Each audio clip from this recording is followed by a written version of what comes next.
The famous French author Voltaire met the Count of Saint Germain and says about him, "It is a man who knows everything and who would not die."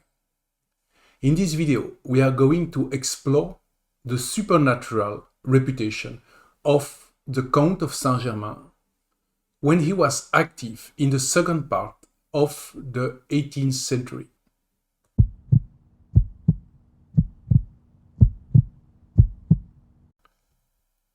Let's give some element of decorum. We are in the 18th century, which is the European Golden Age. All the courts of Europe are tightly connected and trying to win the competition for the most powerful nation. Amongst them, the two leaders are France and Britain, and they compete about everything. Obviously, to get access to the colonies, for the trade routes, and above all, to demonstrate they have the most sophisticated culture possible. In terms of intellectual activities, more and more people are tired of the ancient order led by aristocracy and clergy. So they start to gather with scientists, with tradesmen, with progressist aristocrats in what we called salon, where they will discuss all the new ideas that have shaped what we called the Western liberalism. Let us imagine that you are an habitual member of a Parisian salon and you meet a new gentleman. He is around 45. He is very handsome.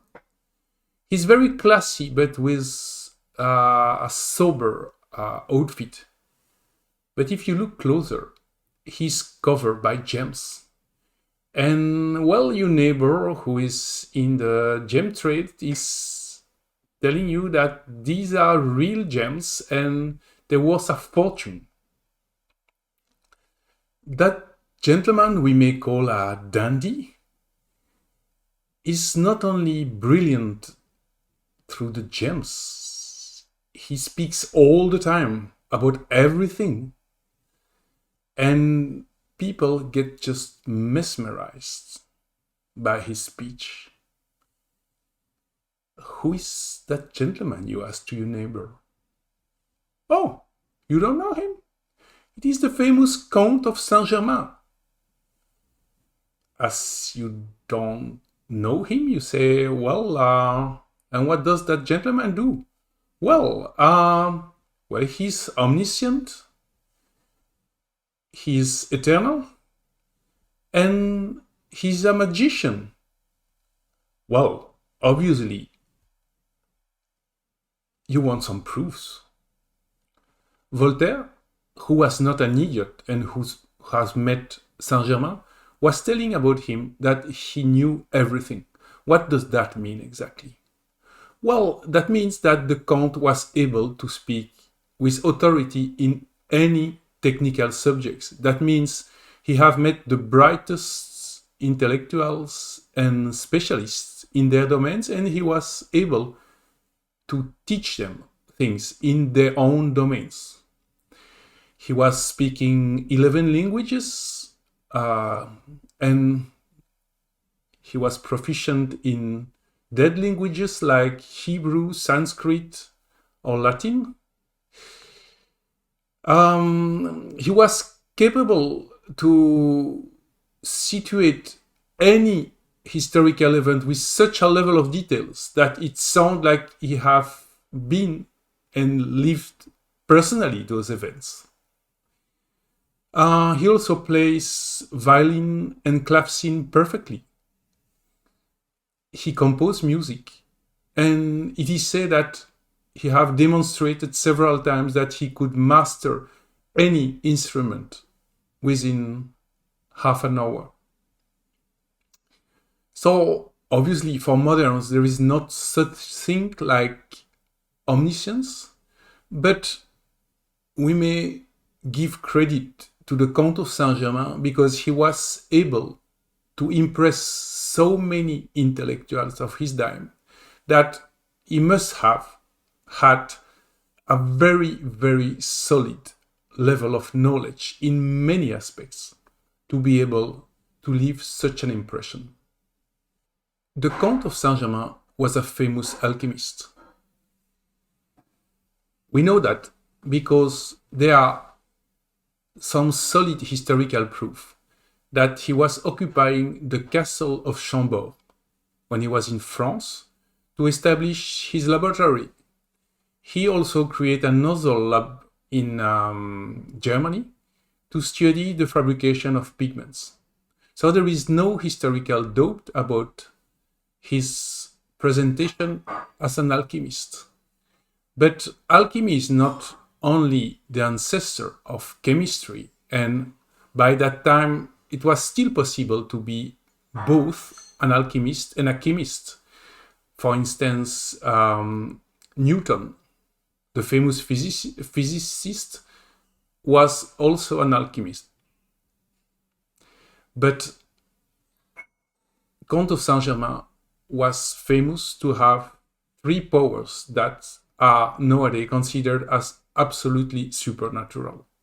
The first was to be able to realize, and he did that several times in front of people, the transmutation of metals into gold.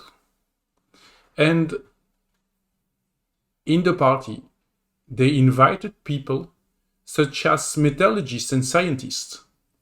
No one could disprove him for those actions of transmutation of metal. He was also said that he was able to create an elixir of long life and that he have given that elixir to several people. We will talk about this later. The third part is that the Count was able to purify diamonds. That means to remove imperfection within the diamond. And he demonstrated that in front of the king of Louis XV. And of course, he had a surrounding of specialists to check if he actually did what he did. But those were the powers attributed to him. Suppose for a moment he really did have those powers. There we have a big problem about him, because alchemists are supposed to stay quiet and not to say anything about their art. And the Count of Saint Germain was exactly the contrary. So what's the meaning of an alchemist who boasts so much about his art and makes so many public demonstrations of his supernatural power?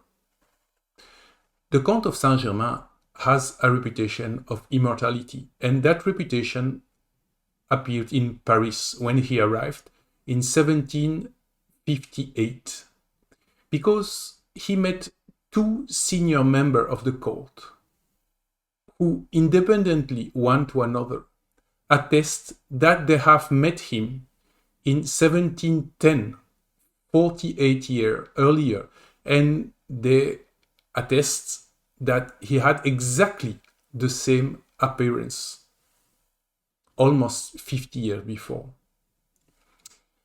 One of those persons have confronted him to that, asking, "Was it your father in Venice?" But the Count was able to give so many details of the previous encounter almost 50 years ago that the person was convinced it was actually the same person. So that reputation grew even greater because officially the Count died on 1784. But after that, many persons have attested all over Europe. They met him and they had a discussion with him. So the Count of Saint Germain has that reputation of being immortal. And in that way, he looks a little bit like the Wandering Jew. It is a legend that appears somehow in the Middle Age, that a man who was punished by Jesus for having making fun of him. And his punishment was pretty strange because he bestowed him an eternal life till the return of the Christ. And the Wandering Jew have been through the whole historical events. And, well, according to the legend, he keeps running and he's still alive. And there is a very interesting parallel to draw between those two individuals. So to this point, we can give two explanations about that reputation of miracle man that the Count of Saint Germain was having. The easiest explanation, of course, is that he was a fraud. And he was an expert in staging false power like a stage magician would do. And he was just smarter than anyone because no one has discovered him doing so. The other explanation is that he was really holding those superpowers we attribute to him. But if he was a spiritual master, why was he so loud on demonstrating his power? That doesn't really seem to fit to what we know about spiritual master. So in both cases, we are in a complex situation. But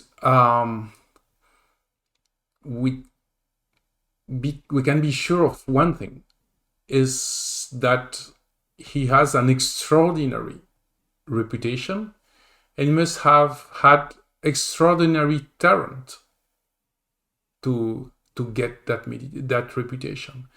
But if we really want to understand who was the Count, we will have to follow him through Europe and to understand what is his trajectory within different courts of Europe. And that is what we will do in the next video.